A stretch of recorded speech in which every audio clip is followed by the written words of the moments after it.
So the selection, you know, you might have done a few things. You might have a lot of materials you want to showcase. You don't have to show it all, because maybe not everything is great because everyone is doing that. You know, not everyone does is great.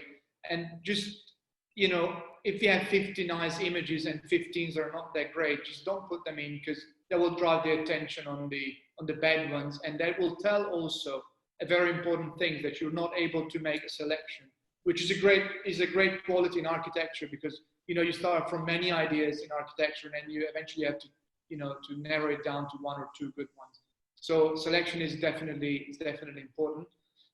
So the layout, you know, make sure you just don't dump everything you have in a single page.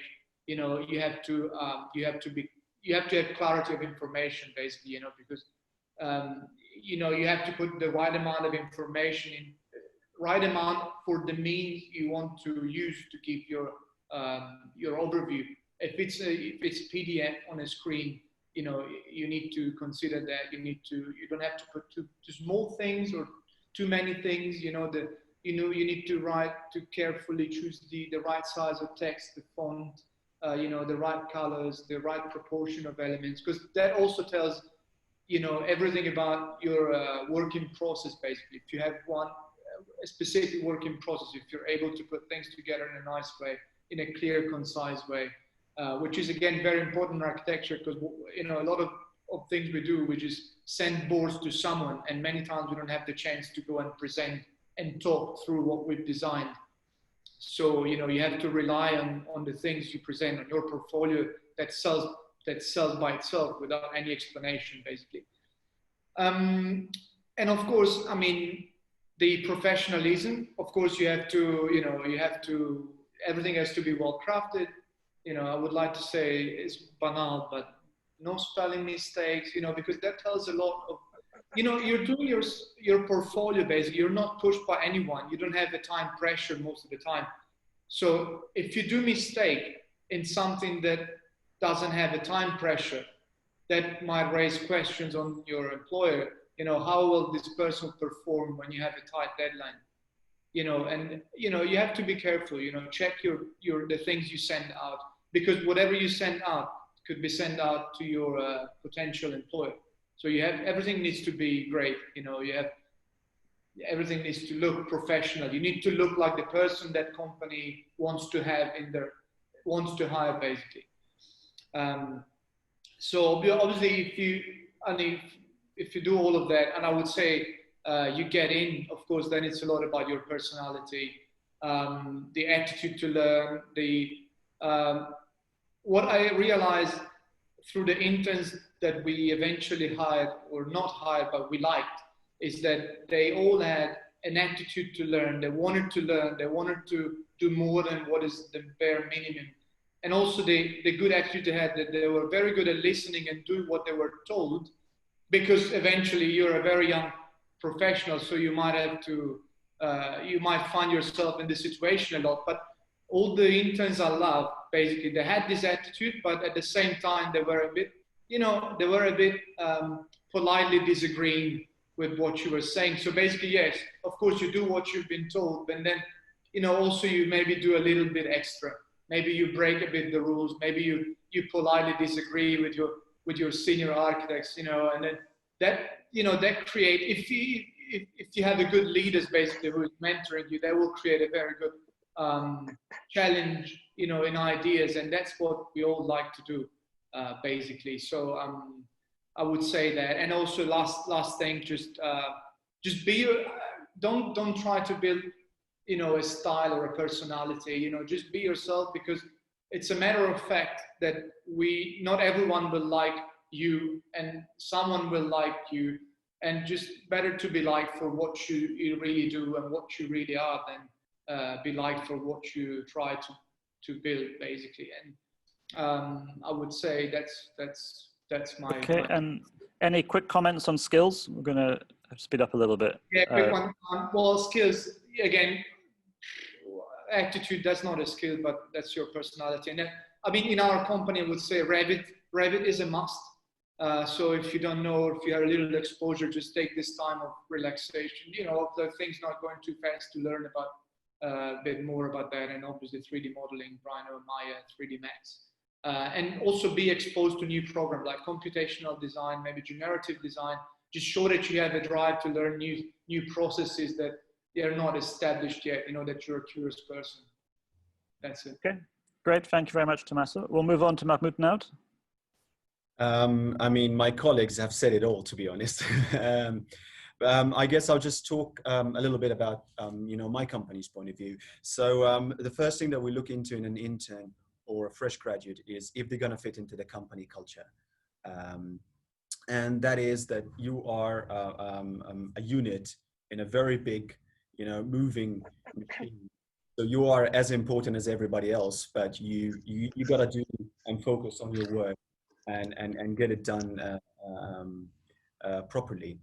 I think generally I don't like cover letters, but what I like about them, if they are done properly towards my company and they are not just a template and people are changing the sort of the name of the company and so forth, because I'd like you to know P&T. P&T generally is not a company that goes out and markets itself heavily and so forth. So someone that goes into, you know, go out of their way to research and they end up saying, oh, this is the place that I want to be. The chances are that you will be hired in the company. The things that we truly look into sort of a fresh graduate or an intern is obviously the personality, as everybody said, but it's what they can actually offer us rather than what they can take, because we can, with the experience that we have, with the knowledge that we have, we can teach you a lot about the profession. We can, you know, help you learn programs if you haven't polished your skills and so forth. But there are things in architecture that I cannot teach you. So if you can't communicate with a pen and sketch and show me how you can resolve an issue, then I'm afraid I can't teach you that. So those are the things that we generally look into a fresh graduate, that how you would fit within the team and how you'd fit within the company culture. In terms of the hiring process, there are two obvious ways. Either that we are expanding because we managed to get so many projects in a short period of time, which something seems that it's not going to happen for the near future. But so mass expansion, or we are looking into you know, enhancing our team and getting in fresh ideas, and that is very important, because at that moment of time we could hire when everybody else is not hiring, and that actually it happened 2 months ago, right before the lockdown. So this girl was very fortunate.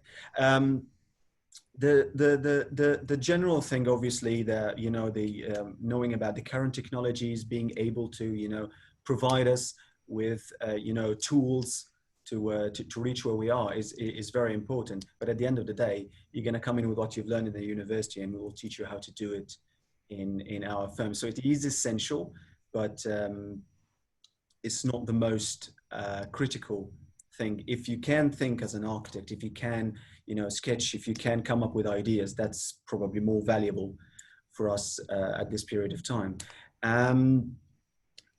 I think also the idea of offering, and I'm repeating myself here, but think about what you can offer if more than what you can take. And this is something that is far important for us than anything else. I don't think I've missed anything. Okay. No, I think we'll move on to Zator in a second. Yeah, I think the thing of personality and fitting in is coming up all the time, because obviously university, most projects, so you're on your own and you have to do everything. As soon as you're in an office, you're part of a team. And although you may develop a bit of a niche for some skills, you always have to operate within can be quite a big, complex structure. There may be, there's also non-architects in the company you have to interact with, and the big bosses or the owners, whatever. So that's where the personality thing comes up a lot. You have to be able to work as a team straight away, regardless of whatever high level skills you have. So those kind of people skills, becomes a big factor. Okay, now we'll move on to Satiris to cover the same question, and then we'll move on. Satiris? Right, okay, you can hear me now. So obviously the colleagues covered like 95%. So maybe I'll say something else. I'll say what not to do when you come for an interview, okay? Do not come empty-handed. Don't come with your hands in the pockets without holding your CV with you, or 2-3 pages prepared as a summary of your CV to leave behind. Don't come with a memory stick. Yeah, I'm not going to open up my laptop. I might open it for somebody who comes through a person and is like, is a senior or whatever, I'm going to spend some time. But for graduates, I'm not going to do that. Come prepared. And on your CV or your portfolio, or if you really want to make a difference, if you decide to put something that the people that you want to show it to are going to be impressed. Like Tommaso said before, like David said before, like Jenny said before, and Mahmoud.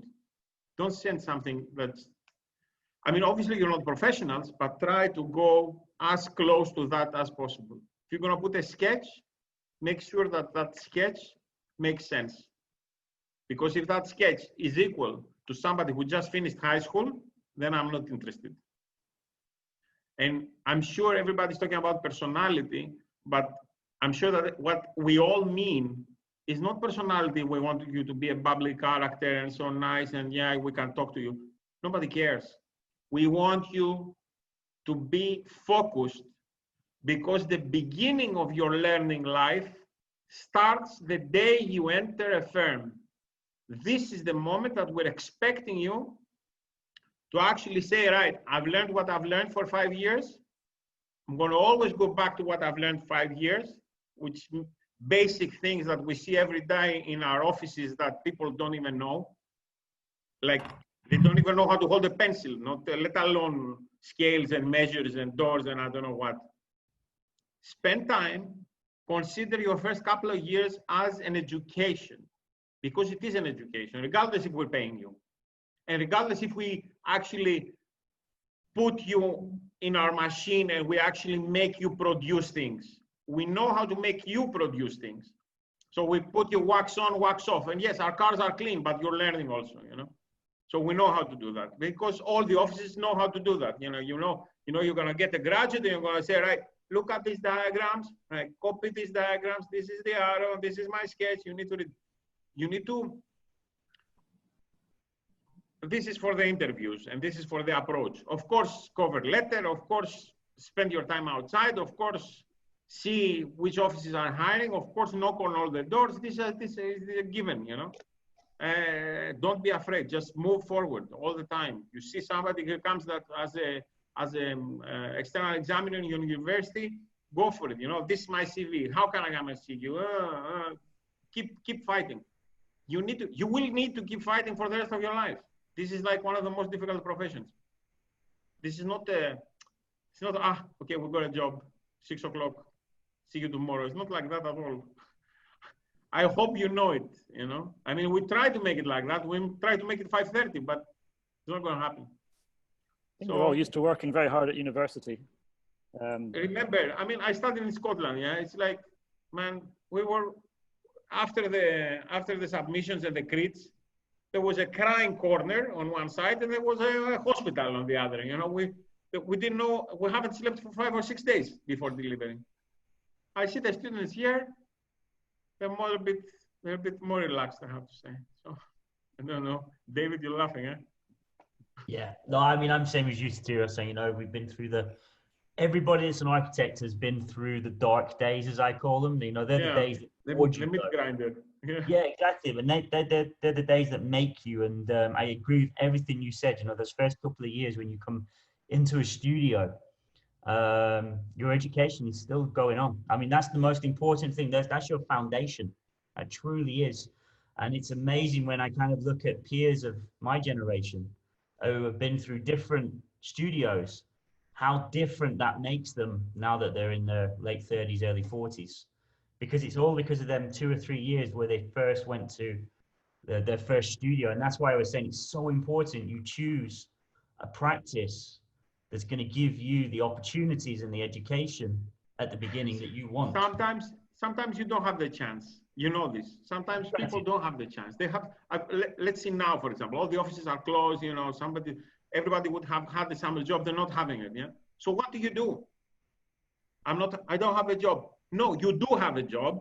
You're architects. From the day you entered university, you're architects. Period. That's your job. You might not have a client.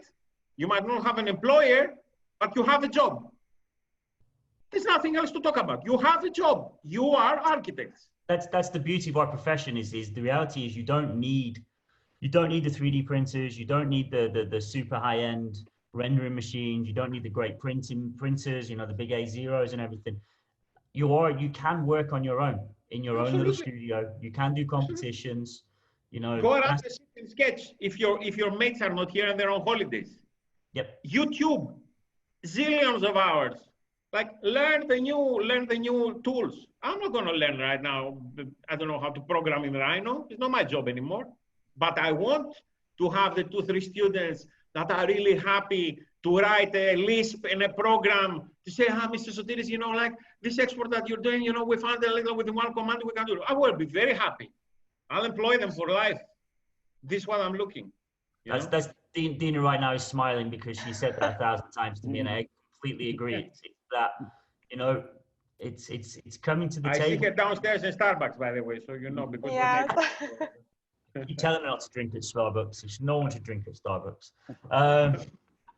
But yeah, okay, you know, they come to the table as youth. You guys know you do have an advantage in some senses that you have a lot more time than your seniors.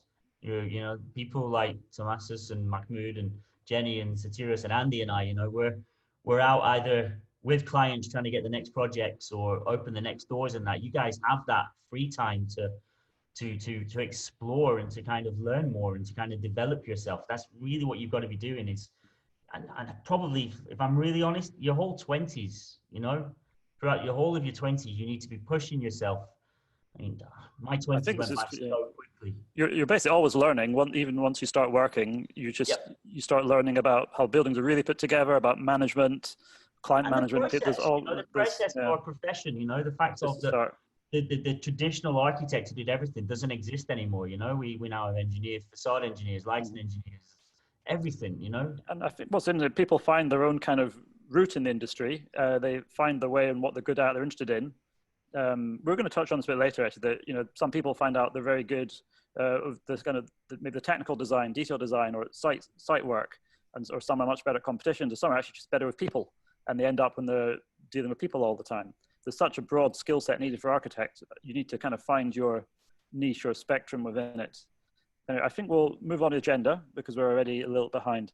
And our second question, I think we'll blend that into the next part, which is for Dima, and Basil's going to start showing some of his work, and Jenny's going to talk about why they hired him and what he's been doing in the office. Now, I need to allow you to share screen, so hang on a second. So what do you want to start with? You want to start with Basil talking about his CV? And yes, you and Basil can take over now. I've allowed you to share screen. You should be able to. Right. You're ready? Are you ready? Yeah, I got everything set up. Okay. All right, let me. You might just want to introduce yourself, Basil. Yeah, a brief introduction because we're a bit behind time, but a minute of introduction. Okay. Yeah. All right. Can everyone see the screen just to be sure? Yeah. I can. The attendees, they can type in the QA if they can't. I hope so. Oh, okay. All right. My name is Basil Tahir. I work under Binchy and Binchy Architecture. So to start off, I'll explain on the small things that I think that are key in the CV.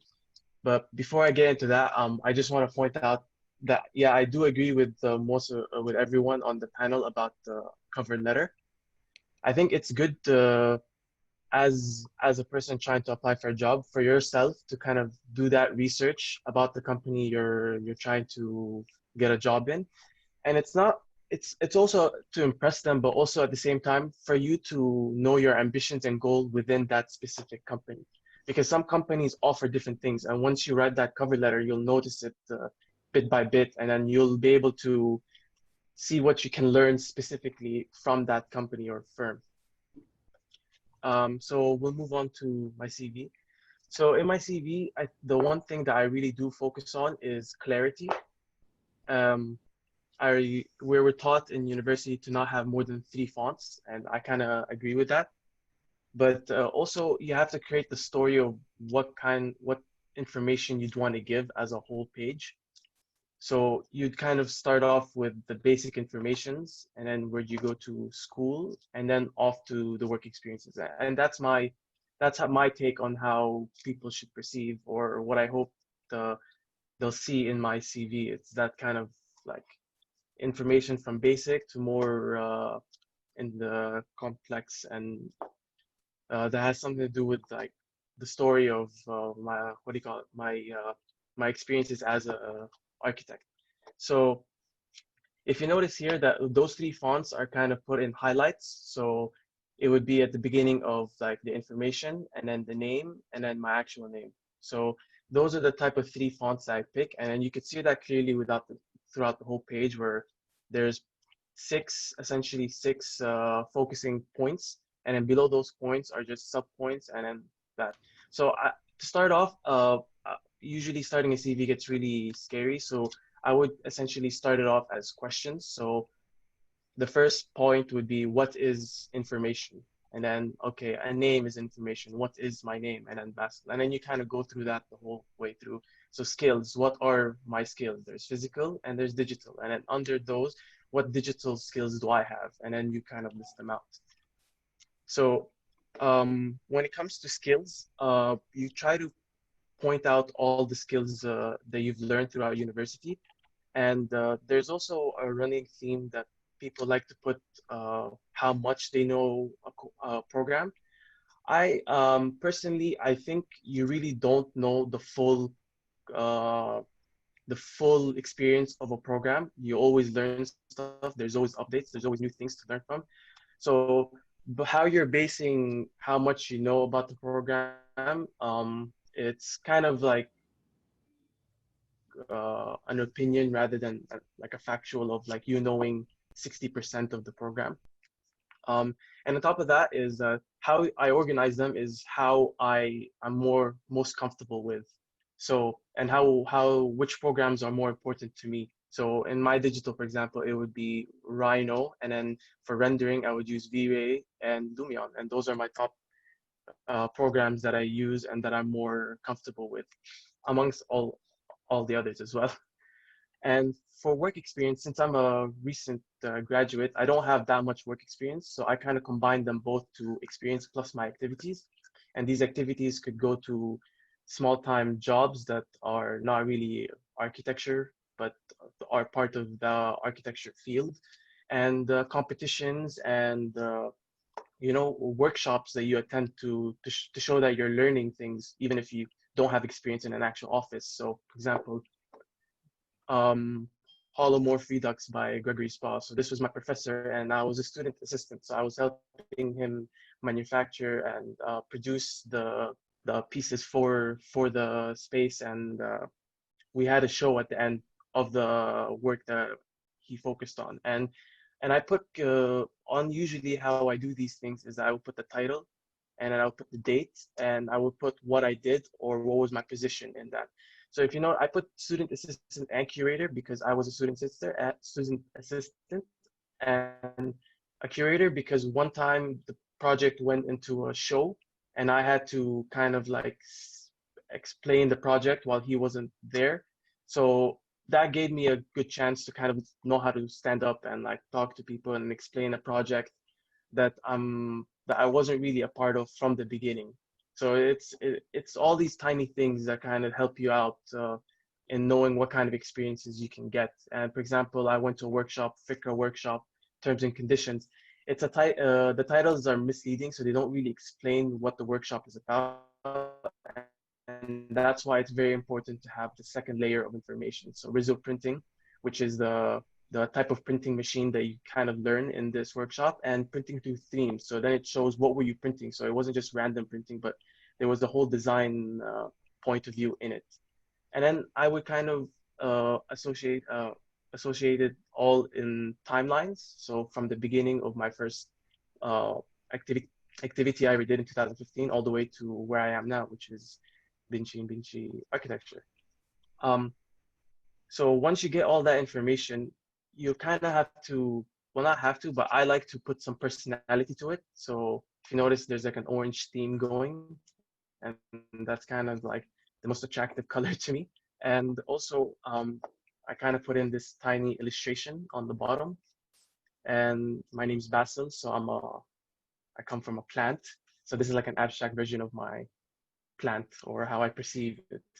So it's these tiny things that also could really help making your CV kind of like pop or like more noticeable and more clear and everything. So I won't show my whole portfolio, but just how the thought process is. Generally, how I start my portfolios are usually you kind of have to wow them at the beginning and wow them at the end, because those are the two parts they usually do remember once they look through your portfolio. So at the beginning, because this is kind of a CV, this is a portfolio by print, so you kind of have to have these spaces when you're having them as a print version. But it's also good to kind of ease people in. So you ease them at the beginning, and then you would have a table of contents, a summary of what your projects will be and what they're going to find in your portfolio. And I use like logos that best define the projects throughout. So in this, I kind of make it very clear. So everything's written, all the informations are on one side over here, and they could really understand the whole project in just one small part of the page. And same as the whole idea of the portfolio, wow at the beginning, wow at the end, with every project within. So there's again of different views of this project. And then you would do that the same here. So a render again, some drawings in between, and then the model that you've done. So you would kind of do that. And then it's also great to ease them in between as well. So it's not always full architecture, to show that you kind of focus on other things as well. So I took an illustration and rendering, and these are my things that have no architectural projects, but it does have architectural elements. And then you would kind of go through the whole project, and then same thing, layouts, and then you kind of change it up a bit, since you don't only stick to the pages, you kind of extend over it just to give it a little flair. And also because the project told me to, like, it's a long project, so it really needed, there was a lot of information that needed it to be 1/3 of the whole page. 2/3 of the whole page. And then you end strong, which is my 5th year, and it's kind of like the culmination of everything I've learned and the whole thing. And then you kind of show I show my models, because it was very hands-on, it was great. And you ease them at the end, so you give them a break at the end before you kind of close the page on yet another personality touch to it, which is my illustration. So it's really good to, within a portfolio, you need to ease them in.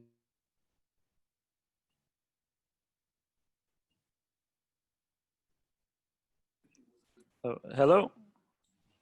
Can people hear me? Basil, we lost you there. Basil? Yeah. Okay. Well, I think you kind of finished, actually. Jenny, you were going to say... I finished, Okay. Yeah. Thank you very much. Very interesting. Certainly a very clear CV portfolio. Jenny, you were going to say a little bit about what got your attention and why you hired him. Yes. Yeah. So, Basil was one of the people that wrote a really super cover letter. Sometimes we hire people because we find them through contacts in the office or friends of friends. But Basil just came in cold. He just literally sent across his CV.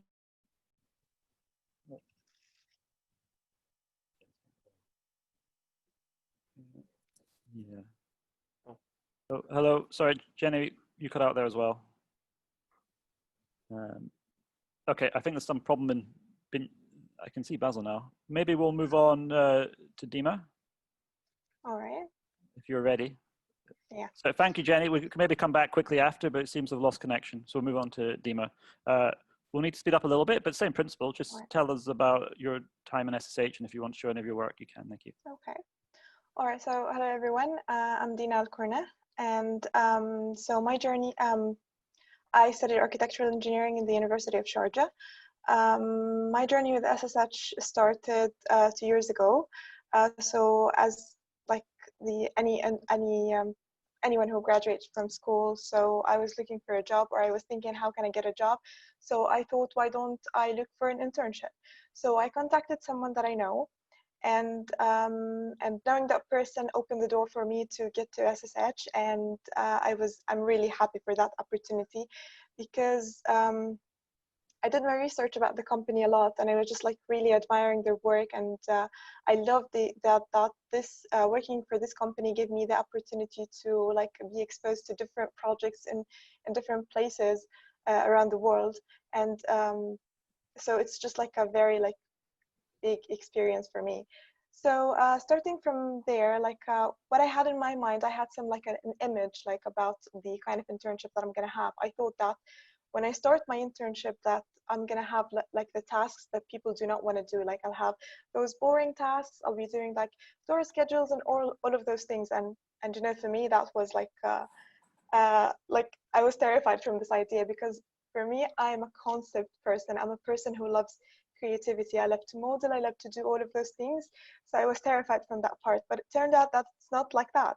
So once I approached like them and just like started working or interning for them, they just like kind of test you, or just like kind of ask you about what do you want to do, or just like in an indirect way what parts you're good with. So I just like indicate that I want to do like modeling stuff and all of that, and I thought that nobody's going to give me that, because just like it's a real like serious thing.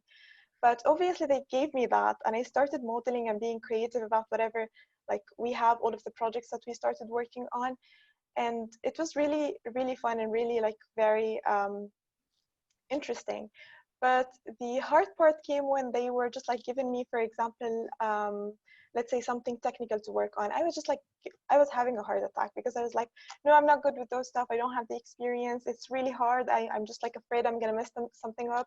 But they just like trusted me, and they just directed me to the right direction. And I just like was like really curious about things, and I kept on asking, and I was like, no, I don't want to stop. Like I don't want to just keep on doing the same thing for my entire life. I just like want to do everything.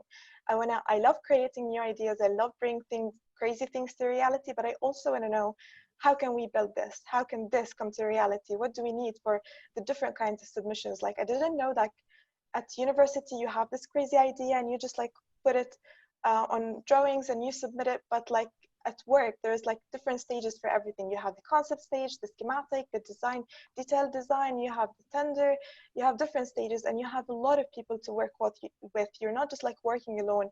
You have to coordinate with structure, you have to coordinate with MEP, landscape, with all of those people. You cannot just like make decisions very easy. So I love that part. I found it like it's a challenge, and I wanted to do it. So I just like went to David. I was like, David, I want to do the hard stuff. I want to do the boring stuff. But guess what? They're not boring. Like I enjoy them until this day, even though they're like just like producing drawings or doing things. I really enjoy doing those things, because at the end of the day, I see that I understand the whole thing. I see the whole picture from the beginning till the end.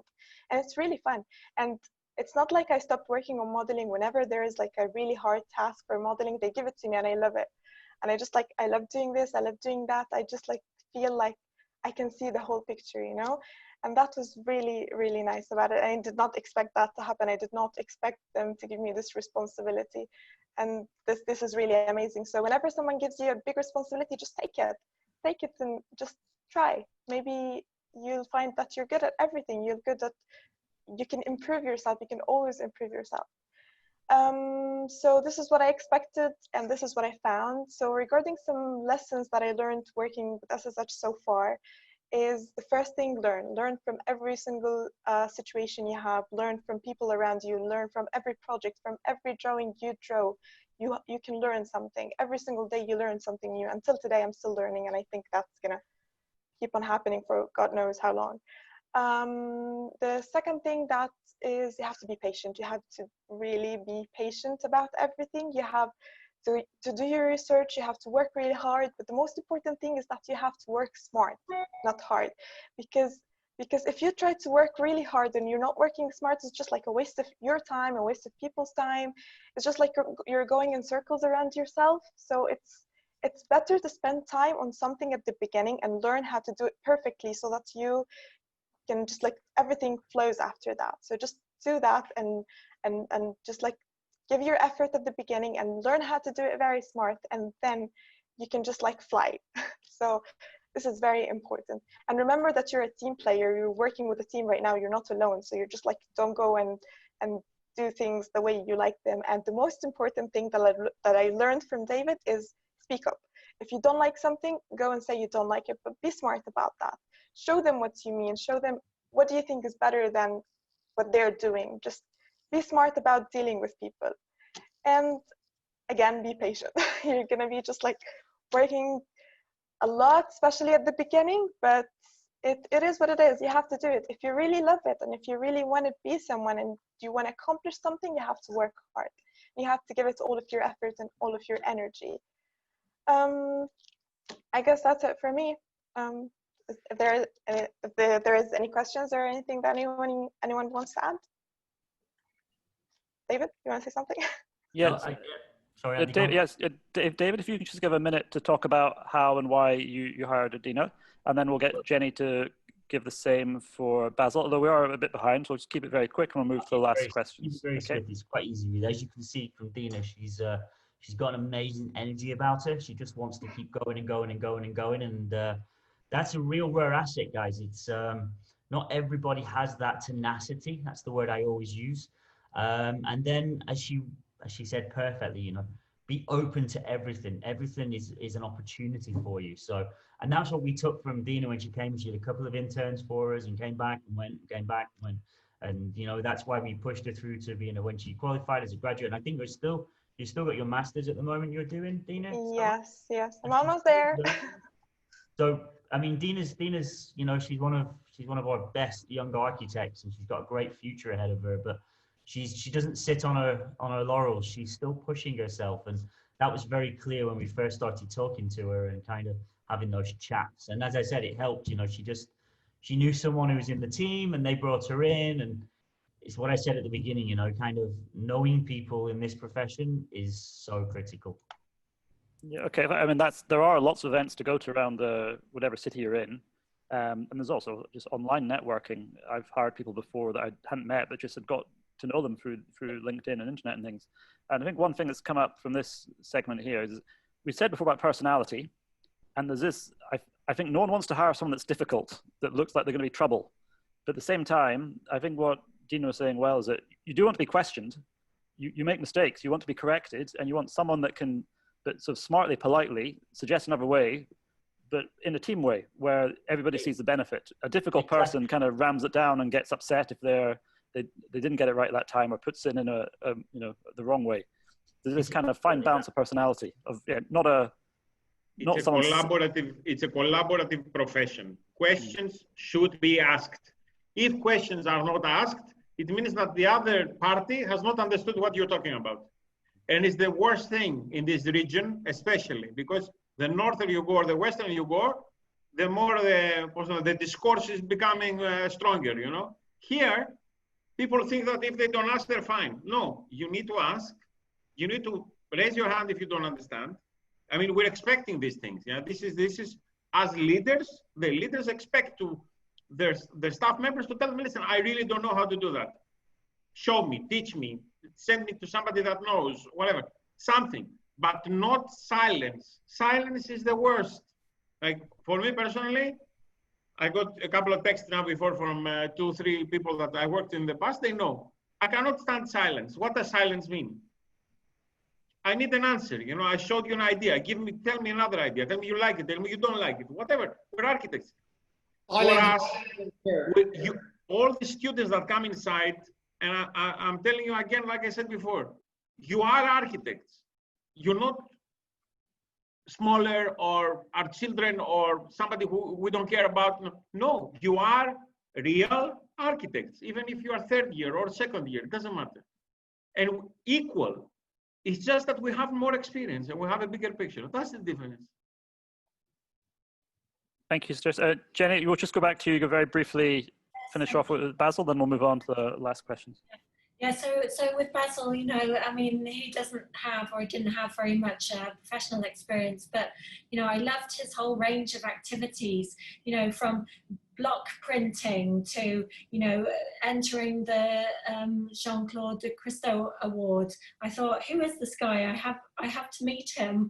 And I loved his symbology and the way that he set up his portfolio, that he, you know, he'd condensed everything down into sort of small symbols, which, you know, we love with the tables project that we have. So he was very interested in materiality, small scale and large scale. And when he came into the office, he came in early, you know, and he sat quietly, and I let him have a bit of time just to sort of watch everybody and see what people are doing, get familiar with our office as well. And, you know, he wasn't sort of, he explained his work, but he also asked a lot of questions. You know, it's not just about you presenting your portfolio. Here I am with my portfolio. You know, it's asking about the company. You know, I want to know that you're interested in what we're doing, and also want to see that, you know, that you actually, you know, you have a career path. You have something forming in your mind of what you want your future to be, and that will come across in the questions that you ask in an interview. You know, as well as the things that you're showing in your portfolio. So Basil kind of did all of that, and you know, and then he started in the office, and he's working on, you know, 3 different projects, from huge scale to you know, to a villa project, you know, and he's taken all of them, you know, very much in his stride. So yeah, I'm very pleased we hired you, Basil. Great. I guess good news on the seminar. Okay, thank you, everybody. We're going to move on to the last segment. I think I'm going to kind of merge it together. Now, we are going over a lot of time of it, but it's fine for me and for all of you guys. I hope to stay on as long as you can. I scheduled it for another half hour. We can go on a bit longer for those available, but if you have to go, it's understood. The next part, I'm going to blend it together because it's really more about what to do now. And it reminded me that actually, when I was doing my part 3, which is the last step in the UK to be a registered chartered architect, there was a financial crisis at the time, and so it became you're supposed to get site experience, and you're supposed to really work on a real project and get nitty gritty on site to see it happening and understand contracts and everything, which just wasn't possible because of the financial situation. So RIBA allowed that you could almost any experience. They said, well, it's still experience for your career. So even working as on site, like laying bricks, or working in a shop, they said, well, you're learning management and we have to allow it, because for 2 or 3 years it was very tough. And I think if there is, we're going to talk about 2 things. One is what to do with the current situation, because it's a bit different, and we hope it gets better, and maybe there's some more normal times in a few months and you can actually go for a face-to-face interview and be in an office more. But it does, you've graduated with an architecture degree. You may find you don't even enjoy architecture that much in practice. It's quite different. You can still do other things. You have a degree, creative eye. Some architects end up going into film, computer games, advertising. Even within construction industry, there's obviously client side, working for EMAR, they have lots of architects. All the big developers do here. You can work for Dubai Municipality, they have lots of architects. Expo is going to happen. I'm sure they'll need lots of people, not just helping with the building, but arranging the whole event, and that's all relevant construction experience. And there's even things like you can go join an NGO and work in a foreign country and help build some kind of low-cost housing or something. And obviously self-study is another big thing to do. There's lots of things you can do to keep busy, and you can also look at other countries. If one country is suffering, because the economy, construction is affected by economy a lot, it goes up and down, it goes crazy busy, then slow. So you have to be quite flexible and look at other markets, other sectors even, for at least a short term. I want to get that point across to the students and hope that you guys can maybe expand on it and address this issue of what do you think students should be doing now? Some of these questions are coming in. The current situation affecting the industry, what advice did you give them? And what can they do in this time if it's going to take a bit longer to find a job? We'll start with Satiris and we'll go the reverse direction from before. Okay, you ready, Satiris? Yeah, I mean, sure. Advice. Right now, during COVID, we know that there's a very hard time for everybody. As I said before, this is a super time for them to fix their skills, to continue learning whatever they can, either with friends or, you know, it's like they should put, I would advise any student to actually put a working hour, yeah, or any graduate. So, right, I'm going to wake up at 9, start working at 9 o'clock, finish at 5. Every day, that's work. And this is what pushing them forward, whether that work is for the portfolio or that work is for their personal development. It goes to them. Obviously, young people should have, you know, the skills that we're all looking for, which is relative to technology and the new technologies that are coming out. Lumion, InDesign, multitasking on all these programs, SketchUp, Revit, a bit of AutoCAD, everything is necessary for us, and we use everything here. I don't know what else is this, the questions that we're answering right now, yeah? Yes, what to do in this time is one. Is there any different ways to apply for work, or if you're in the position where you're going to be waiting for work for a few months, how to use that time, and obviously, how to look broader. And yeah, another thing is self-projects. Yeah, people need to continue working together as teams and try to continue to find with their colleagues from university, see if they can join, you know, see if they can actually create a competition. This is that time. They need to do something. Yeah? So waking up in the morning and actually meeting out with your friends, either in your house or in Starbucks or whatever, actually working on a competition and said, yeah, you know, these 3 months, we had 3 submissions in competitions, and these are the renders we did, and this is the diagrams we discussed about. Just keep it going. The only difference right now to tomorrow that they're going to be hired is that they don't have an employer. There is no other difference. They're still architects. And you are actually, if I'm talking to 200 people that are watching us, you are still architects. From the day you enter university, this is like, oh, this is it. This is who you are. Continue working. Look at documentaries, read books. This is it. You should continue developing yourself. It doesn't stop you because of COVID or because of lockdown. All the information you need is in here, you know. Walk the city, sketch, discuss, find people that are working. Doing competitions is a good idea because that's like a dry run. You have to do deliverables, the deadline, get the small team, get some learn. Yeah, and it'd be very good to show an employer, I'm sure, oh, look, there's nothing going on in the summer. We entered this competition and look what we made. There's quite a lot, and you can go internationally. There's always ones that are open to public. You get the brief, you see what's needed. There are hundreds of competitions for students everywhere, open. RIBA has quite a lot, actually. There's a current one looking at the future. So post-COVID, how things are going to change. There's ones that are more intellectual sketching ideas and some quite technical, like design a ferry terminal in Korea. So you'll find a lot, and it's quite a good thing to do for your CV and for your skills. The main difference between a student and a professional, and I'm sure our colleagues will agree, is time management. Everybody's shaking their head. Time management.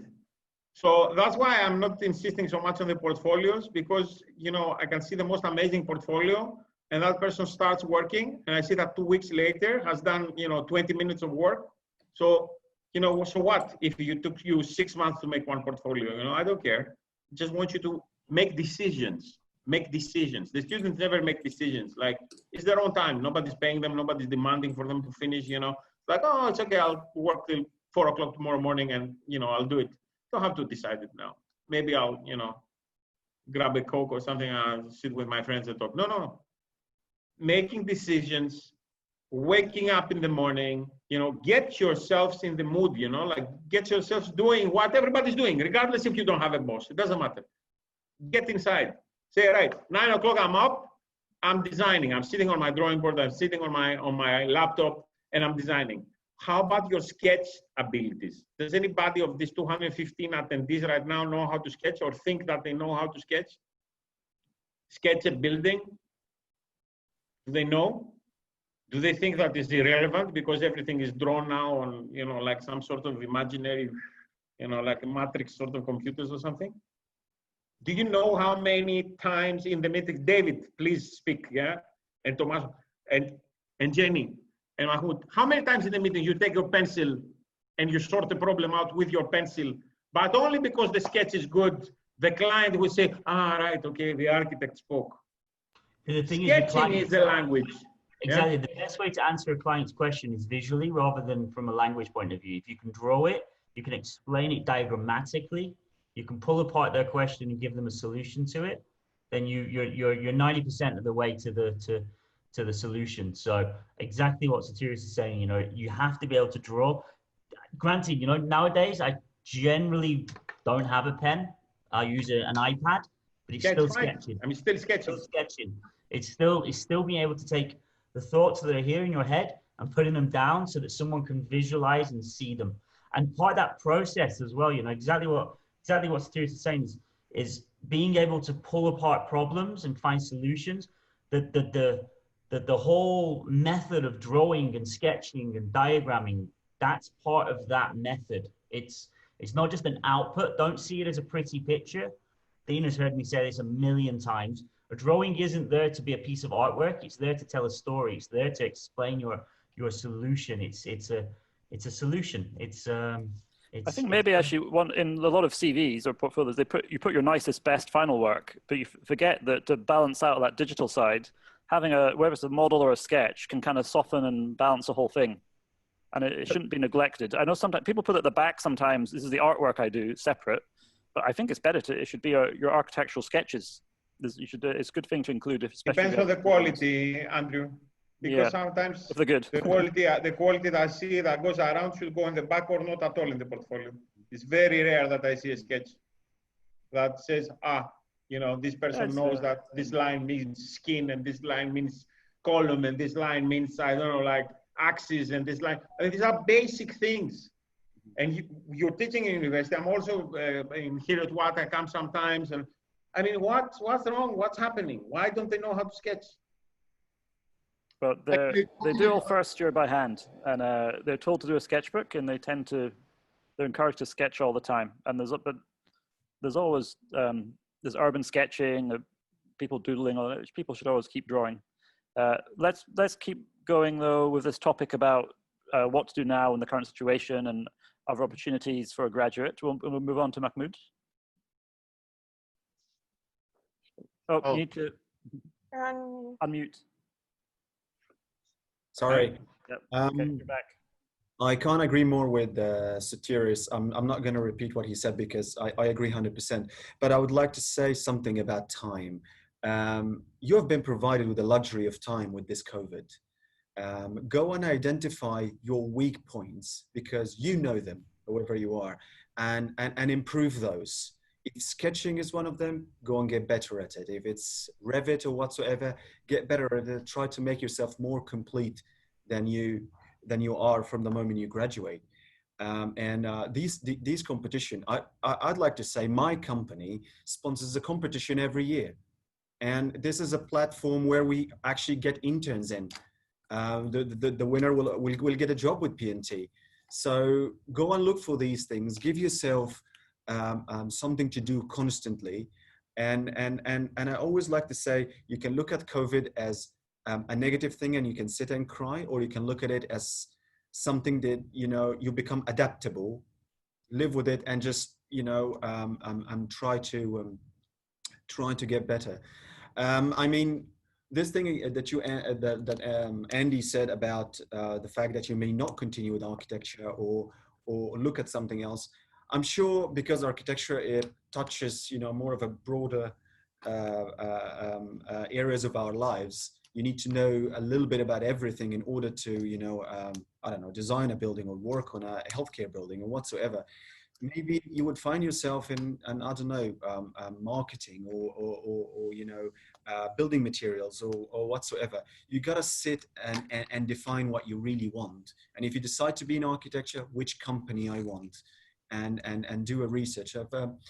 I've given an example a long way back. One of the candidates have actually submitted their portfolio. And in addition to that, he modeled one of our buildings because he liked it very much. And he wanted to show his capability of modeling in one of our buildings. And it was quite impressive. So try to be creative in that period. Set down, you know, sort of targets for yourself and see what you can do. On top of what Satiris said and David about the process and the sketching, try to improve that because the best architect I have in my team at the moment actually got speaking disabilities, and he can draw better than anybody because he was desperate. Try to get in that zone. Get yourself into, if I'm not good at this, I will never find a job. No, make yourself the best candidate out there and learn something new or be better at what you know. I think these somehow motivate yourself during the COVID, because we all live in the unknown. 2 months ago, we thought we're going to be in a lockdown till the end of the year. Now we're back to 100%. I don't know what will happen in the next 2 months. So be adaptable, be ready for change. And that will, Satiris, I think, said that a couple of days ago that, you know, you are in a crisis zone. It's just live with it. Try to deal with that. It can't get any worse than that. So if you can work with this, you can work with anything else. I think this is it from my side, Andy. Okay. Yeah, hang on, we're looking at questions over here. Back to you in a second. Okay. So Tommaso, Jenny, yeah. David, and anything you want to add to this? I will add a quick one because obviously you guys have said it all. And then talking about sketching is extremely important. And there is a game. I mean, someone might argue whether to call it a game or not, but we do this in the studio sometimes. So we just get some famous architecture and we try to draw it using 3 lines or less. That's a good exercise because, you know, it helps you to, first of all, analyze how architecture, what are the components of the architecture, and then it helps you to summarize basically the ideas in a sketch and in a few lines and in a quick, concise way. So do that.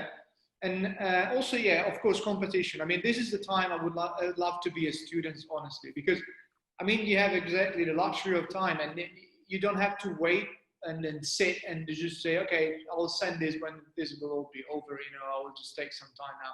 Now is the time, just send things out, research companies you love, you know, you check companies, you see a company, you think, okay, that's the kind of thing I want to do, and then, you know, you just write to the company. I personally know there are some companies in Dubai now hiring people. So you never know when is a good time to be in contact with someone. Just don't wait for things to come to you, because they will not come to you. And even if you're in the office, don't wait for things to come to you. Go and ask questions again. If you feel you have nothing to do now, just go to your senior and say, okay, I feel I have nothing to do right now. What else can I do? You know, how can I help with this project? Get exposed. Right now is the right time. Get exposed to everything you can. I mean, you're young, you have the time, you have possibilities to change your career path. There are many fields in architecture you can choose. You know, it's not only about creating crazy ideas. There is many fields, you know, there is details, there is like renderings, there is marketing, there is so many things you can do in architecture. Yeah, we're not going to hire you to design an airport. Like, that comes later. Yeah, I know that you live in university imagining that, okay, I'm ready now, give me a city. Yeah. But it comes a bit later. But yeah, we have to go over the toilets also. You need to know where the door opens, yeah, inside or outside. You know, there's a few basic things.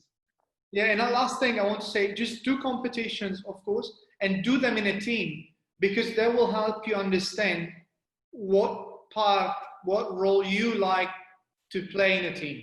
You know, not everyone can do everything. You know, maybe you like more to coordinate things, maybe you like more to design concept, maybe you like more to render, maybe you don't know, maybe try out, because maybe you don't know yet what you like and what you're the best of doing. And then just understand yourself, look at yourself, what you're doing, what you naturally tend to do, and what you love to do. And that's, understand that and follow that road. Okay, thank you. Jenny, do you want to add anything here? I'd just add one thing, which again goes sort of to the time management part, and something someone mentioned, or I think a few of us were mentioning, you know, the dark days. We've all had the dark days. And, you know, when I graduated from my postgraduate diploma, again, there was a financial crash. I was supposed to have a job in one of the top firms, and then that fell through and they let people go. And I didn't have work for about 3 months. And those 3 months felt like eternity. But once I started working, I haven't stopped since. I mean, I literally haven't stopped since. Even my holidays, I'm having to constantly, you know, send messages and check reports that are going out, and you know, it just goes on and on and on. And I wish I had those 3 months all over again. And there's so many things I want to read and draw and do. And you all have an opportunity here that may feel like a long time, but it's a very, very tiny amount of time in the rest of your career. And you can do so many things with it. You know, the great thing is that we're all online now. You know, Linda, LinkedIn Learning, that's free. You can have a month for free. You can learn amazing new Photoshop skills, or, you know, there's so many things on that. There's a masterclass, and everything is just available to you. When I had this 3 months, we didn't have, you know, I sound terribly old now, but we didn't have the internet like we have now. And, you know, it just, these things weren't available, but you have the whole world literally in your home, and there's so many things that you can do. So enjoy it. Keep sending your CVs, keep looking around, but enjoy this time. Don't feel sad, you know, feel really, really grateful that you have some time to improve yourself. And really, you know, it's an extension of university and a connection with professional practice. This is the time when you can learn so much about yourself and be self-motivated. That's the most important thing. That's what employers will expect of you as well, is to be as self-motivated and enthusiastic as you can be. So yeah, enjoy it. Thank you. Yep, I'm on mute now. David, anything to add? And we'll, I think, move into questions then. Actually. I think you know, everyone else on the panel right now has pretty much touched everything that I was gonna. I think the only other thing would just be, you know, just envelop yourself in the profession, envelop yourself in architecture. You know, wake up. Architecture is not for everybody. It really isn't. You've got to put everything into it. Really believe that. You know, it's an art at the end of the day, and what you put into it, you will get out of it. So, you know, wake up, look at architecture, talk architecture, discuss architecture. Look at the city you live in. Look in cities that you want to live in. You know, look at buildings, pull them apart. That's probably the only other thing I would say, you know, is try and understand how buildings have been designed, how master plans have been designed. You know, that's another thing you can do. Just pull apart things that are already built, because nothing's perfect, but there are a lot of things that are nearly perfect. Learn. Okay. And for sure, after 4 or 5 years university, you have the ability to analyze your surroundings. I mean, you learned how to make a project for yourselves. So everything that the earth is open for you. There is not, okay, we cannot fly yet, but you know, the city is open for you. There's nothing to stop you. You look at Get up and Dubai. work. Take Dubai as a real. You're all, well, you're not maybe all in Dubai, but look at your city room. We'll take Dubai because we're sat in Dubai. You know, it's got such a spectrum. It really has. It's got the old town. It's got the new stuff in the marina. It's got the stuff that's coming up at Creek. You know, from a master planning point of view, it's got a million things that we could discuss, positive and negative. Look at your city. Look at how you would change it. Make a thesis. Interact with the profession. You know, there's a million journals and websites for commentary and that, and they were all looking for people to contribute with opinion pieces and get a conversation going. You've got all of your classmates from university. Keep those relationships going. Work with one another. Bounce off one another. Honestly, exactly what everyone else on the panel has said. You have the luxury of time. You really do. You've got luxury to spend that time on yourself. And so take it, use it. Because when we do get going again, and we will get going again, the profession always goes up. As Andy said, it goes up, it goes down every 10 years or so. Make sure this time that you've had to yourself, you can demonstrate what you did with it. Because I can guarantee, I know I will for sure, you know, when we sit down and have a coffee and a chat, I'll be asking what you ddid with the downtime. Yeah, I think definitely if someone says, oh, I went to South America and I built a school, I'll be like, oh, wow. Or I learned all about social media marketing. Oh, that's good. I don't know about that. Simple as this was my, as Satiris said, this is my sketch when I qualified, and I've spent 4 months, and now I can do this. You know, it's boom. That's instant. That's not only can you sketch better, but it's also, oh, this guy wants to learn. He wants to push himself. Yeah, I mean, record your COVID make a COVID diary, you know, like when I finished, when it finished, you know, we're going to hire you immediately. If somebody comes with an idea like this, I'm going to say, yeah, thank you, man. Here's the concept. Here's the progress. Here's his growth. Fine. That's all I want. Walk, you know. Okay. I think that's brighter. It's not so bleak. Yeah, it's just a funny time. It will get better. And architecture is a very long career, a very long game. You're still learning after decades. Most, like Foster, he started when he was 40 years old, and he fitted in quite a lot before and a lot after. So yeah, like we've been saying, you're always learning, it's always moving, and the world's always changing in that time. So you just got to make the best use of the time as you have it. I think we can move on to some questions, unless any kind of comments any panel want to get out they've built up from the last hour and a half talking. Everybody okay? Okay.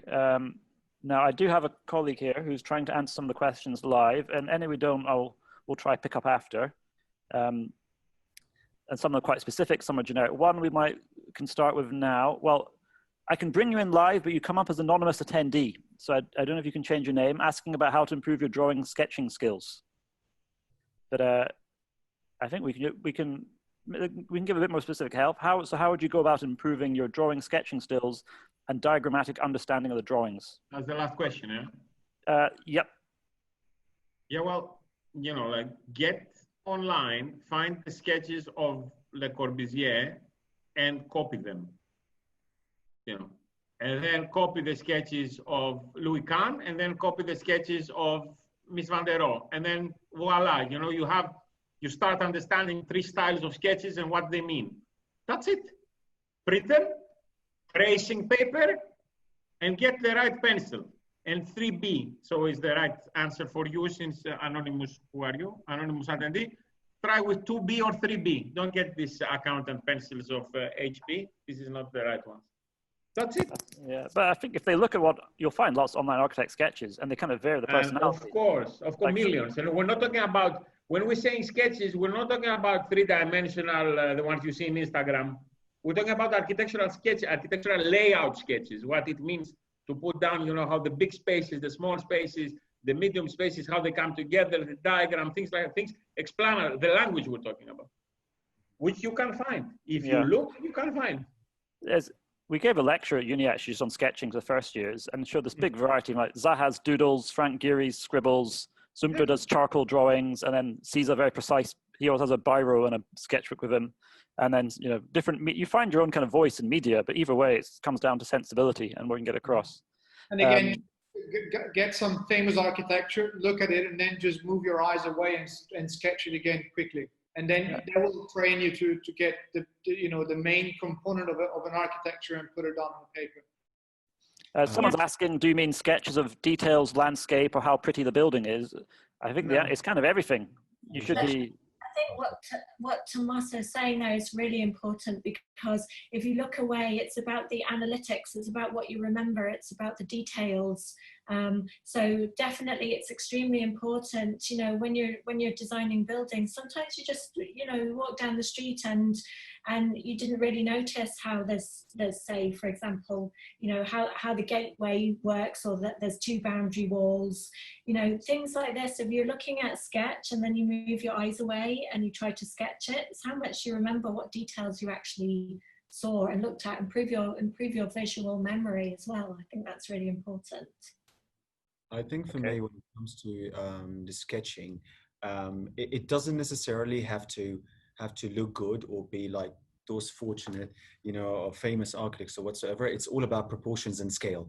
And if you get that in and you keep doing it for so many times, keep doing it until your pencil wears off, your pen dries of ink, then you would have defined your own style, but you certainly have the scale. And that is something that all the panelists here would appreciate more than a pretty drawing. So it doesn't really matter if it's starting an idea or a detail or whatsoever, or something that you looked at as a boundary wall. It's all about getting the right proportions and the scale right. I see people drawing a beautiful section and then suddenly they put in a guy that is, I don't know, the size of a two-story building. So practice, keep practicing, and that's more important. And create your own style. Yeah, Okay. because the things you have visualized in your brain doesn't mean that you will turn out on paper well. So just keep doing it. Okay, I'm going to try get Bahar H to ask his question live. So I'm going to promote, Bahar, I hope you're ready. I'm going to promote you to panelist. And, okay. And then we should be able to see the video. You're muted at the moment. Hello, Bahar. Sorry.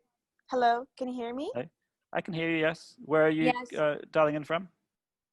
I'm not, right now in Canada, but I live in Dubai. So I graduated like around 2 years ago, and I've been looking for a job on LinkedIn and like online websites, but most of the jobs require like 3 to 5 years experience. I mean, I worked with my dad in interiors and design because he has like a carpet shop and he does some interior work as well. But I mean, they want like a proper work at a proper company sometimes, and like, I don't know. So it's difficult to find a job, as you say, like if you use your time productively and wisely, it's going to be easier, but it didn't make it any easier for me. I'm still struggling. So I don't know if you can help me with that and give me some advice. Andy, I'll take this one, yeah? Yeah, okay, go David. The first question I would have, Baha, is when you said you're looking for jobs on LinkedIn and things like that, I mean, you've been qualified a couple of years, you said? Sorry? You said you've been qualified for a couple of years, is that correct? Yeah, it's been 2 years. I graduated from architectural school 2 years ago. So when you're looking for jobs, what sort of jobs are you looking for? Are you looking for architectural jobs? Are you looking, I mean, you said you see these jobs with wanting all the experience and that.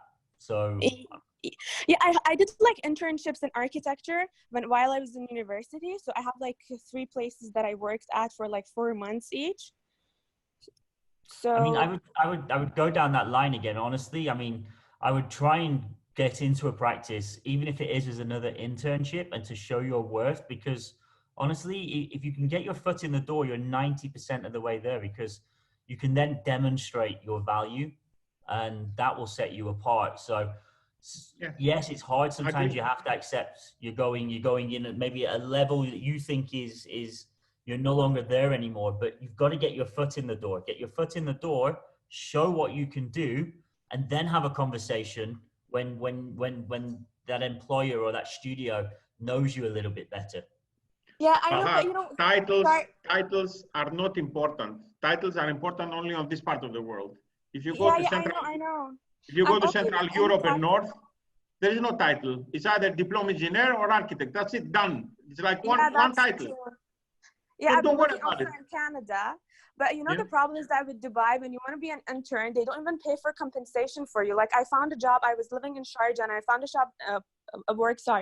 job as an intern in Barsha, and it was such a long way, and they wouldn't even pay for my compensation. So I would end up like paying, I don't know, around 3,000 a month, and I wouldn't be sure that they're going to hire me. If they're not willing to give you a minimum, you know, you're never going to get a lot, but if they're going to give you not willing to give you a minimum, then you need to be thinking. Of course, you have to be paid. Always, everybody has to be paid. Exactly. Yeah, that's also a concern. Yeah. So, I mean, for me, I wouldn't, I mean, if someone's saying I'm not going to pay you, then I wouldn't be going, honestly. Yeah, I know. Well, are you in Canada now? Yeah, I am in Toronto right now. Yeah. Did you try to find a job there? Yeah, but here it's difficult because I still don't have a work permit, and they wouldn't like hire people that don't have a work permit. Yeah. Well, stick next to an architect anyway, even without a job permit. You have to. Yeah, I know. And you have to, otherwise you're gonna waste your time. Go to university, ask for a course, something. You have to keep inside. You cannot do other things. I was gonna do design management here, but then Corona happened, so. Okay. Good. Yeah. Yeah, I hope everything turns out well for everyone. The same we do for you. Thank you for the webinar. It was very. Okay, we'll keep going until everybody has to go or run out of steam. I think there's quite a lot of questions coming about saying, how do you get your foot in the door? How do you start? I can say from my own side, being on the hiring side, sometimes it's a bit of luck, like get the right CV at the right time. I remember once an RFP arrived for a big master plan project and we didn't have a master planner. And so my boss at the time said, oh, I need a master planner. And a CV had come in literally that day. It was really good. And so if it had come in any other week or month, they might not have got a chance, but they were lucky. And sometimes that happens. It's quite hard to know. Workloads go up and down. Normally, a lot of the companies, they win a job, they're expected to start straight away. They got to quite quickly hire. They may have been keeping an eye on the market to see who's good and available, but it's often quite quick. And so I think there is always a bit of luck involved, but that's why we're going back to the networking side. If you know people in the industry, you know what's going on, it helps. Is being known out in the community, you know, it was much easier before Coronas because, you know, there was 1 million events every year in Dubai particularly, you know, and a lot of young architects, I would meet a lot of the same young architects over and over again at the events like Design Mina and things like that, and Cityscape and things like that, you know, and so you kind of get to know those people, and they're usually the people when you need someone that you turn to quickly. And then the other thing is use your friends. Architecture is a very small village.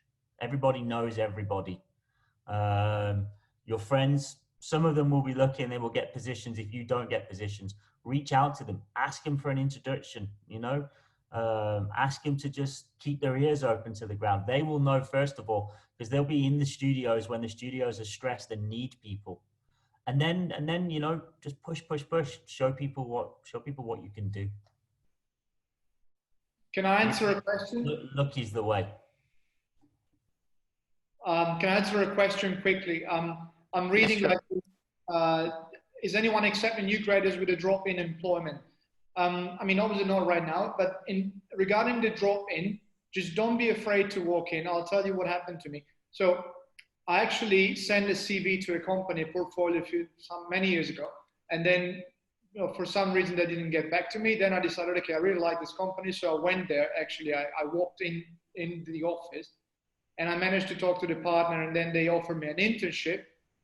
And then eventually I got a job offer. But so what he said, actually I said, yeah, I remember your CV. It was not that great because probably I was not doing all the nice things I said today that we should all do. And then he said, but actually I really like how you were dressed. I mean, the way you present yourself and the way you speak and everything. So you never know. I mean, just don't be afraid to walk in. Just be respectful, but you know, don't be afraid. Don't be shy. You know, be confident. Just go and talk to people, and then, you know, that's all about how you present yourself. Maybe your CV is not that great, but they might like your personality.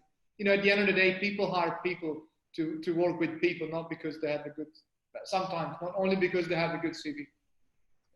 I like to hire friends, by the way. When I want to expand, I say, okay, do you have anybody who's like you? And they're like, yeah, I have somebody in mind. I bring them over. It's a great deal because I know they're going to bring somebody to their level, and then, you know, they're also friends, so they're mates, and, you know, yeah, you trust them, and, you know. Yeah, it's quite common for some that maybe they know the students from 2 or 3 years below, and they recommend ones that they know are reliable, good, etc. To at least get into the first step is get an interview. Once you get an interview, you've got your chance to make your impression and see if you can take it further. In any case, now it's like we're telling them how to compete with each other because the market is specific. But beyond of how to compete with each other, what we're telling you is how to become better yourselves.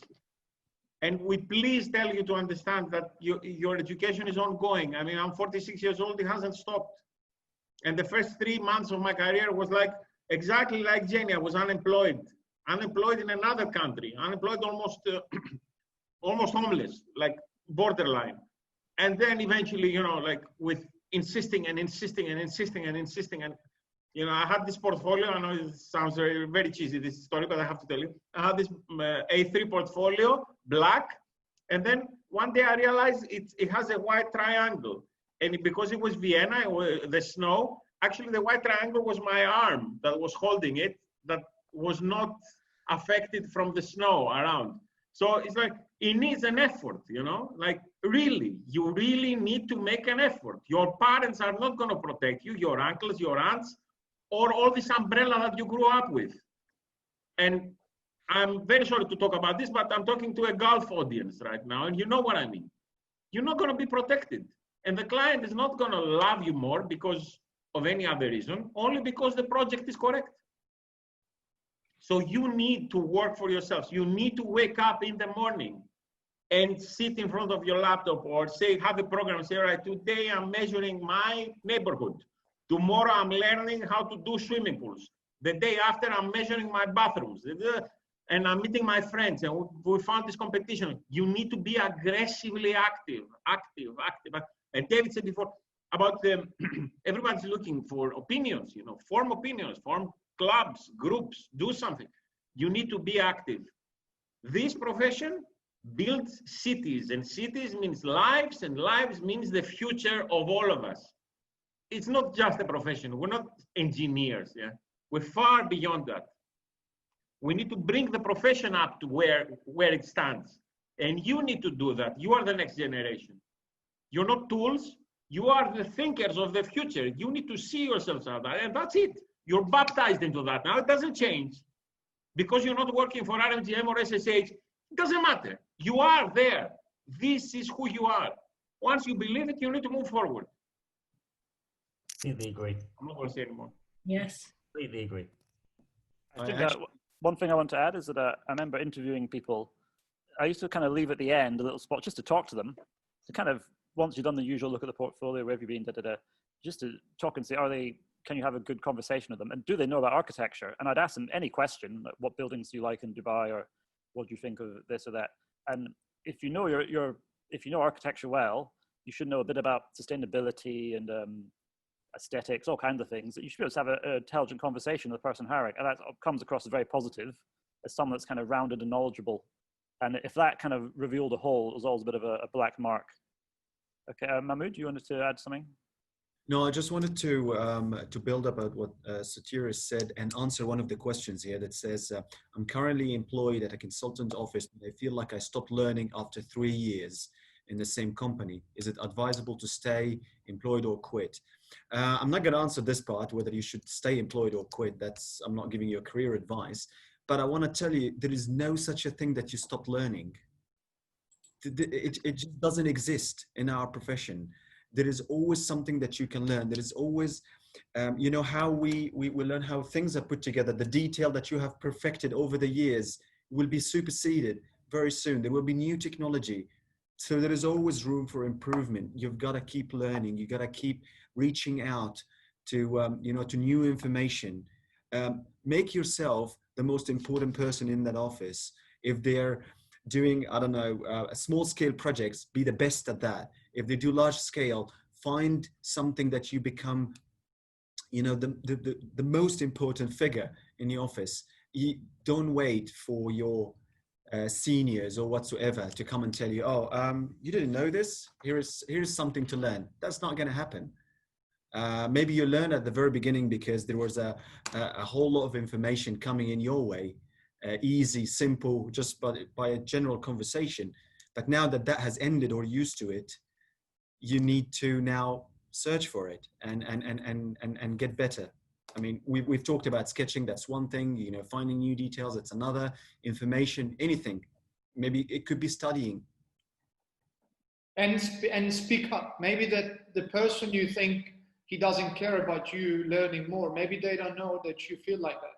So maybe go and talk to them, and maybe they'll help you, you know, find a way. Maybe they will suggest, you know, because sometimes you don't know about problems of your stuff, and then they have to come and tell you. Yeah. Nobody will sit and guess that you have a problem. You've got to Especially if it's a big firm and you have so many people and so many things to think about. Okay, I think I'm going to take another question from the attendees. Rusha, if you're there, let me bring you up as a panelist. And then if the panelists look at the questions that are in the QA box, if there's any you want to answer directly, let me know and we can answer them now. We've been answering some by text. Okay, but okay. Rusha should be appearing as a panelist to ask a question about graduates from outside the UAE. Okay. Hello. Hello. Hi, Rusha. Hi. Hi. Thank you for the valuable information, first of all. My question, so I'll be finishing my part one from Manchester. So I was wondering whether firms in the UAE prefer graduates from the UAE, or would they be open to take in graduates from other countries as well? Okay, someone from the panel want to take that question? I can At start. SSH, we will take graduates from anywhere, as long as they're the right people. That's what it all comes down to. It doesn't really, as we said at the beginning, for us, it doesn't matter where you are, where you've come from, or kind of where you're sat now. If you want to work in this region, if you want to work with us, if you've reached out to us and you understand us and you have the right personality, which you must be going along that if you've already kind of done your research and everything, then if you've been at the University of Manchester or the Beaux Arts or MIT or University of Sharjah, it's not relevant. It's down to you as a person. It really is down to you as a person. And it's down to us to teach you the particulars of the region. So it's not, you shouldn't worry about whether you can work here or not. Of course you can work here. Absolutely. And you're so, you're so young, you know, you're still a sponge. You're still a sponge. You know, and having knowledge of somewhere else can sometimes be really beneficial, coming in, seeing it from a different way of doing things. Yeah, that was another thing I was, you know, I had a question about, because I haven't learned about architecture in the UAE. I was wondering how I could adapt myself to. But Manchester's a great school. Manchester will have given you great foundations. So, you know, and that's the thing, they're foundations. They're the simple first stepping stones as a part one, you know, so you take those, and as we were saying at the beginning of the panel, you know, when you come into studio, that's when you really begin to learn. For me, that's when you start to define yourself. Yeah, I think also remember, anyone here, if you graduated here, you can apply for jobs in any other country. I know there's some issues with accreditation, recognizing, but normally, you know, work is work. You shouldn't just limit your spectrum to here. And architecture is global. You can go anywhere. Sorry, Tommaso, yeah.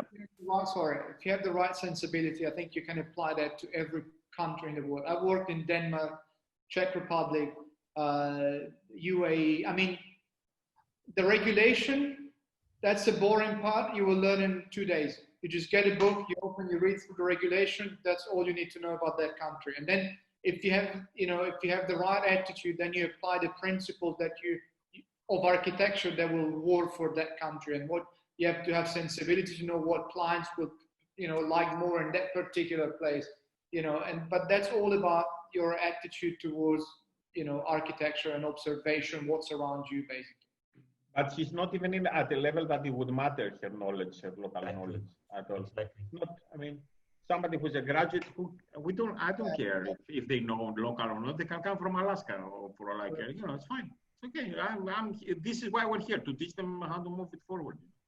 Yeah, I think that you can adjust very quickly to that. There are differences working in the Middle East. Every region's a bit different, but you pick it up quite quickly, and you tend to learn in architecture schools these kind of more core skill sets of like the principles of architecture and the technology and things. So I wouldn't worry so much about that. Okay, has any of the panelists seen a question they'd like to ask? Or we had time to look. There's a question here from somebody called Omar, who says, I'm 28 years old and will graduate this month, but feels that they're late and have doubts about their skills. What's your advice? Yeah, I think 28, no problem. Keep going. You know, I think Jeffrey Bauer, how old was he when he started? He was a lawyer before he became an architect. You know, and we were talking earlier about Fosters. So yeah, I think don't worry, Omar. Keep going. Yeah, I mean, you'll have maturity and other skills on whatever you've done the last 10 years. Exactly, this is the skills we're talking about. You know, if you know how to cook that specific recipe, we don't care about that. The point is, at 28, you understand. You will sit next to us to a meeting. You will tell us what the client is saying. You will think strategy. You will think the way forward. These are the things. The rest are really small things that you you can pick up in any office. So 28 years old, that's fine. Okay. I'm just looking at the questions. I mean, we're getting up to 2 hours. I think we should start winding down. Is there any summary from you on the panel from discussing all these items here and seeing the questions come in? Any final thoughts to add? Yeah, one final thought I want to say, and I wish that people listen to me, because I studied also in Central Europe and Northern. Every student in Austria and Germany was parallel working after the first year, throughout their university years. Don't limit yourselves in your contact with the offices outside only during, they gave me 40 days in summer, I have to do internship, I'll go for 40 days. I'm not hiring for 40 days. The summer is 3 months. Whoever wants to come to me has to stay for 3 months. I'm not going to spend my time for 40 days if they're not going to spend their holidays. Because the holidays are over. You're adults now. You're not children anymore. So my suggestion is that you need to engage. If you haven't graduated yet, you need to engage at the earliest year possible. So second year. You can do Tuesday afternoons to go and help on model making. Do Tuesday afternoons and go and help on every Tuesday afternoon. Like if you, like a commitment. This is how you get the job the year you finish, without an interview. Because you're just going to continue. For time, you come in, you find that opening. Even if you're in first year, find an opening, get in there, make yourself invaluable. Be that person that every time there's a half term, every time there's an end of term, exactly. If it's a Tuesday, you have free, go in, so that when you do come out as a graduate, you're the first person on the list. If there's a job there available, you will be the first person on the list. There's not even a list, David. I mean, this is how, at least in Austria and Germany, this is how everybody got a job. It was like, they were just directly. They weren't even, they had the job before they graduated. They said, semester, I'll take the next semester to graduate. People were making, I don't know, 10,000, the equivalent of, 5,000 euros, as students. Yep. Okay. There's some questions coming. Yeah, okay, I'm on it. There's questions coming about doing masters as an option or continuing studying. Any thoughts on that? My own thoughts is it's a good option. If you you got to keep moving, you got to keep learning. There's other options, but that's a good one to take the next year, taking your skills further, especially if you find one really useful. And there's all that you can expand, even consider things like project management if you find that interesting, or something focused on sustainability. It doesn't have to be a pure master's. You've just done some architecture. You might find some niche you're interested in that will enhance you for the future. But I think if you do go down that route, Andy, don't see it as I'm not then going to go to work for the next 2 years. Mm-hmm. You've got to still keep on that going to work and still looking for a position, because that just makes you more richer and more well-rounded. Do a master's part-time. Start full-time and then move into a part-time when you find a position. For me, it's being in studio. There is nothing like being in studio, being around fellow professionals, being around your peers, being around people that have been doing it for 10, 20, 30, 40 years. There's nothing like that. So, yep, do a master's, but do a master's because it's going to make you richer and it's going to make you more knowledgeable and have better opinions. But it is quite a commitment doing a master's. So yeah, I mean, do it if you really want to do it. For the sake of it, it's pretty risky because you could get some of a similar effect through online learning or other things, or even a 3-month course on something you can do. So if you do that, make sure your heart's in it, and you can give you a bit of time to think, do you want to go to practice and learn that? I think everyone should try practice. Some people find out they don't like practice. You start working on real buildings with real people and have to deal with money and things eventually, and people find they don't like it, and they realize they like academia, and you can have a career in architecture, academia, or kind of niche subject researching. We said at the start, there's many avenues you can take from your degree. Practice is probably the main one, but it's not the only one. So you need to quickly establish. I say it's not even quickly. It's your life. You've got to kind of ride through it and follow your nose and find out what you like and where you belong. And if you're not happy, I know there's always financial consideration things, but if you're not happy, you need to start moving your feet and find the right place for you.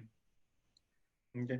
There is this question here. It keeps popping up. I know probation is usually for about 6 months, but what's the approximate time before you personally thought that, you know, favorite candidate has enough critical thinking skills to bring value to the firm, where you can trust them enough to let them have a heavy responsibility?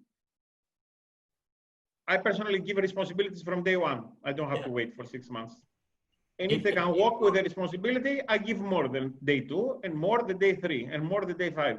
Now, if you're earning salary, then you have responsibility. Exactly, and I treat you like I treat myself. So, and the thing is, I mean, one of the things that we do, exactly what you just saying, Sirius, is we give responsibility, and if you can handle more responsibility, I hope you shout you can handle more, and we give you more, and we give you more, and we give you more, until the point where you're now under the stress. Then we stop, and we kind of teach you, and then we give you some more, and you progress. And we're always there to filter what comes out from you. You know, we're always there. But this is how you're going to grow, with more pushing from us. Otherwise, you just remain a draftsman.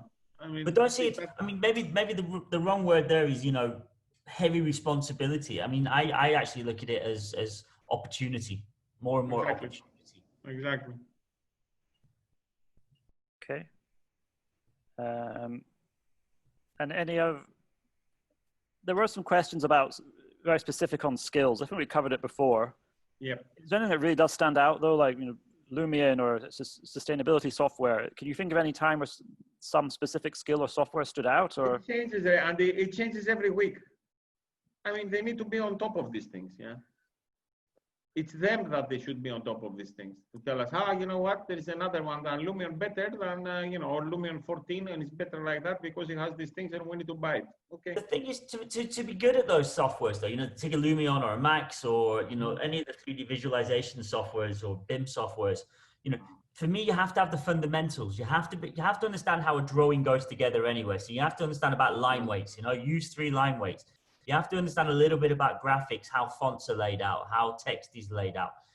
To be a good architect, you have to understand about space. So for me, one thing that I like, is a very personal thing, but people who make little models, little cardboard models, foam models, things like that, have that understanding of 3D spatial forms and objects, So the only real skill sets that I would say are important are having the fundamentals, because then everything else you can do. If you have the fundamentals, everything else is just it's a product of those fundamentals. So get the fundamentals, get the sketching, get the line weights, get the graphics, get the model making.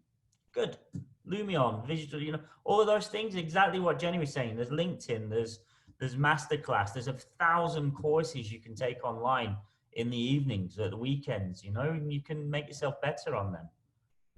But if you don't have the fundamentals, doesn't matter how well you know the software, the image or the understanding won't be there. Okay, I'm looking through questions as well and worth picking up. Can I add something? Yeah, go Tommaso.